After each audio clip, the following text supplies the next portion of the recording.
Good morning to you on this Friday morning. It is the 7th of November.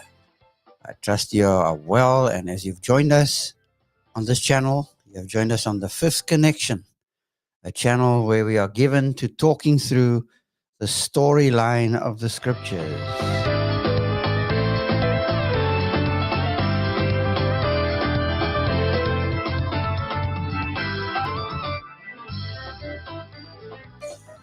This morning, we are in line number 7 of chapter 5 of the unfolding story about what synchronicity looks like in the assembly. The assembly being the people of God. It is a sacred space that happens in different places across the planet when the people of God gather. Not only when they gather, but what it looks like when they scatter. What it looks like when they infiltrate the citadels of culture. What we commonly call evangelism. I want to use the word infiltration. Infiltration is something that takes place with care, with subtlety, with nuance, with great nuance, with great discernment. We don't just live willy-nilly. We don't just fly by the seat of our pants. And so we've been looking at this section in the text, from going from verse number 1 to verse number 6.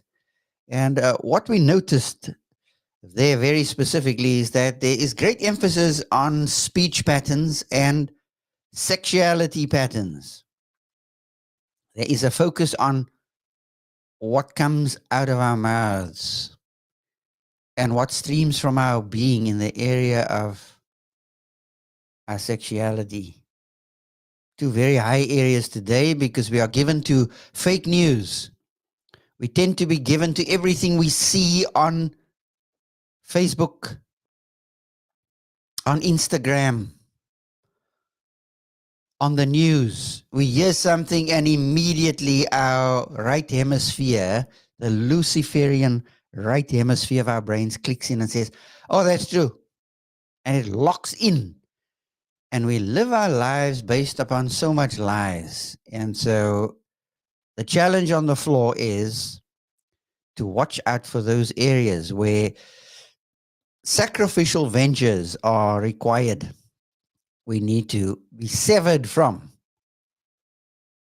destructive behaviors and adhere to behaviors that are sober, that have high value to them, that help sustain the good, the true, and the beautiful, the good, the just, and the right, as Philippians 4 verse 8 says. We came out of verse number 6 in a previous episode, and we saw that words can hurt us. Sticks and stones may break my bones, but names will never hurt me is an untruth.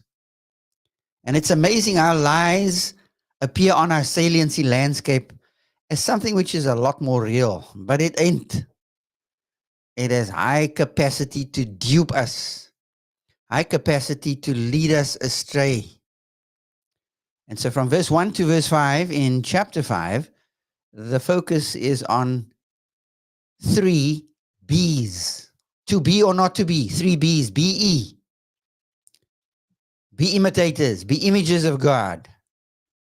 G-E-R-S, images. Be thankful and be sure that God will mete out justice accordingly. And then the 4 not to be's in verse 1 to 5. Now verse 6 rounds off this section and says, let no one deceive you with empty words. There it is again. Fake news is highly attractive. Propaganda is highly effective.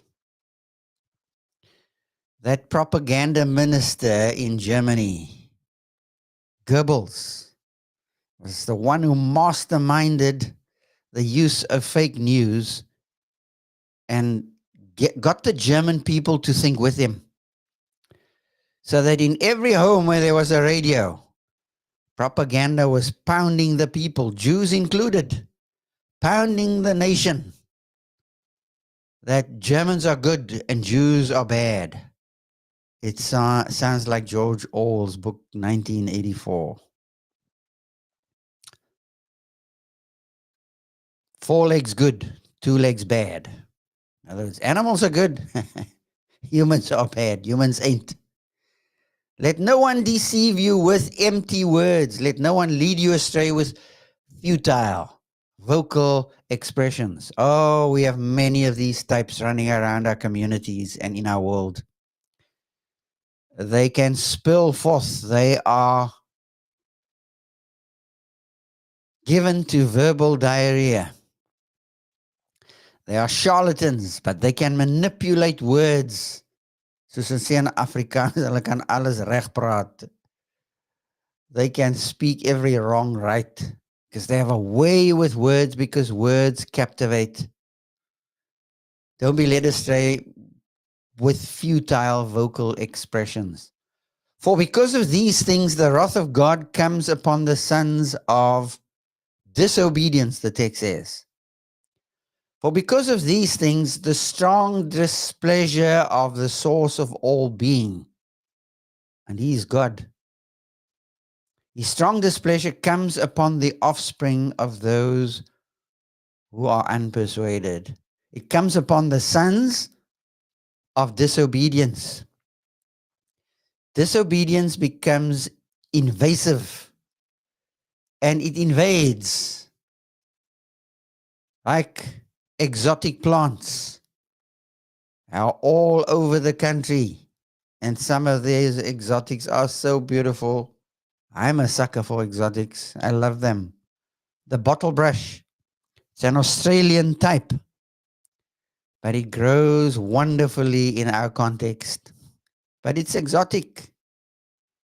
And it's amazing how that in life and living, it's the exotic thing that captures our attention. The indigenous, we feel, is too predictable.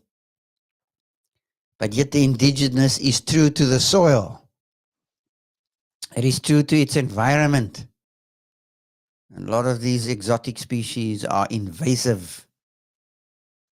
It says this deception that comes through empty words is invasive.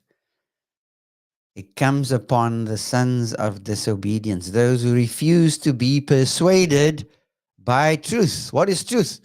Truth is what is really real. It is that which corresponds to reality as it is. You and I don't create reality. We go at it because it comes at us. We are born into a reality. Just explain this a bit because some don't get it. You and I are created beings. We were created and we came into existence into a context. We did not create the context into which we were born. Or did you? Did you create your mother? Did you create your daddy? Did you create the family in which you lived? The community, the house, and so on? No. You came into being into a context which was already there. We call it reality, what is really real. And you conducted your life appropriately. That was quite a natural thing. You just naturally conducted your life. The child gravitates to mom soon after birth. When there's no connection, something odd happens. Then we wonder why we are so dysfunctional in our culture.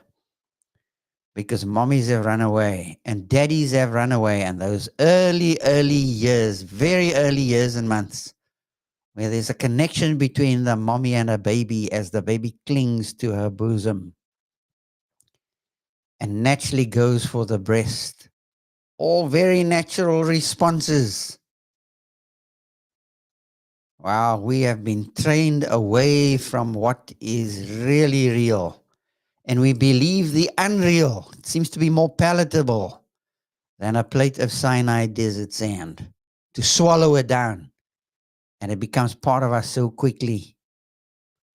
Well, in these 6 verses, Paul goes into detail in terms of what sacrificial ventures are required on behalf of the follower of the way as they make their way along the way after the one who is the true and living way, taking us to the origin of thoughts and ideas, God Himself. And so the writer is framing drop and dress. These are things that you have to drop. And these are the things you have to don and dress up with. You are imitators of God and you are loved. And because you are loved, you can walk in love. You can live your life with high optionality as a fragrant aroma. Because He gave His life as a fragrant aroma, a fragrant sacrifice to God. We as the corporate community called the assembly become a living sacrifice, all and sundry, every single one. Corporately is a sacrifice to God. Watch how the writer is playing on the Old Testament imagery. And he's warning in 2 areas of life. His warning falls in the area of sexual purity and speech purity. Because these are the 2 areas that become barometers of where we're at. Watch how our culture has gotten derailed in both her speech patterns and her sexuality patterns. We live dystopic lives. We live lives in the throes of the dirt and the misery and perversion that missing the mark, God's mark, what missing the mark pours out on our lives when we don't walk with high optionality, when we don't walk in love. Walking in love shows up in the area of our sexual purity and our speech patterns. And so this morning, on this Friday, you are going to have opportunities to exercise your speech patterns. Not only to test it, but to live it out. What's going to issue from your mouth today when you get angry, when a raging fury descends over your life and words start pouring from your lips?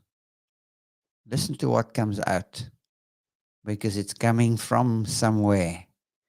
It's issuing from a place of deep hurt and a place of deep functionality. Are you aware of what that dysfunctionality is and what has brought it about? You need to deal with some stuff that you've been sitting with for decades, that you just constantly have been hiding away from dealing with your past, your parents, your family origins, your brother and sisterly relations. God has created us to be in relation to and in relation with. We're going to have opportunity to exercise that today. Let's be attentive to what comes out of our mouth and what issues from our lives in the area of our sexuality. I trust that as you go with God this day, you will enjoy Him and have a good weekend. Goodbye for now.